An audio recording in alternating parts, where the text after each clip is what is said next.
Today is Columbus Day. Welcome back to Good Morning, Idaho.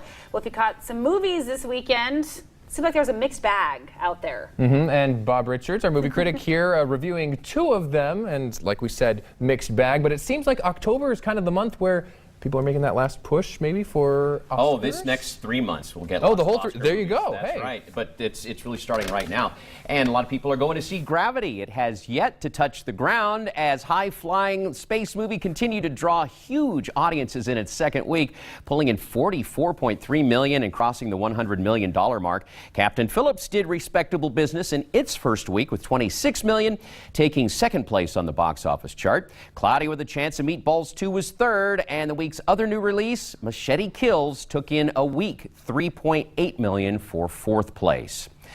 Captain Phillips is based on actual events. It's a tale of an American ship in African seas and the Somali pirates who ravaged those waters.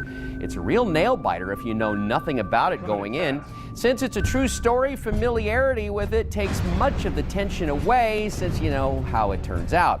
Here's a word of warning. Overuse of the shaky cam gave the film a documentary feel, but also got me a little bit seasick.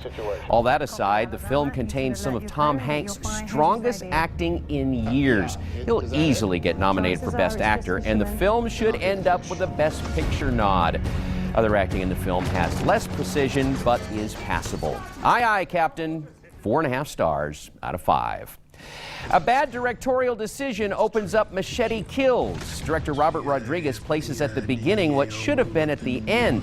I'm still mystified as to why he did this. It takes all the impact out of it. Nowhere near the fun of the first. This time, all focus is concentrated on decapitations. I didn't count how many there were in the movie, but a safe estimate would exceed 20. There is precious little plot.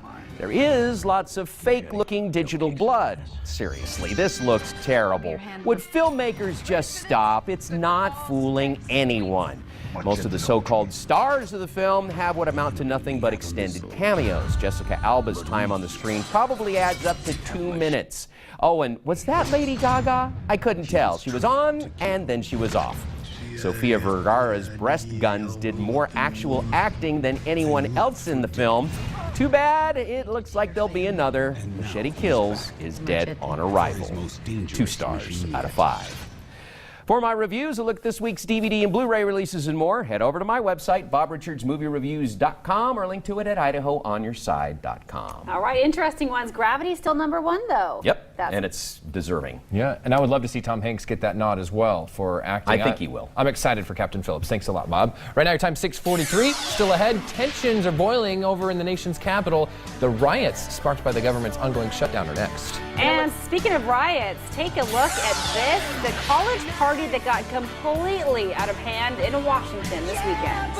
And it looks like the little bit of rain that we got on Saturday will be the end of it for a while. Details coming up in the On Your Side extended forecast. But first, we're listening to a song powered by our sister station, 107.1 K-Hits. Good morning, Idaho.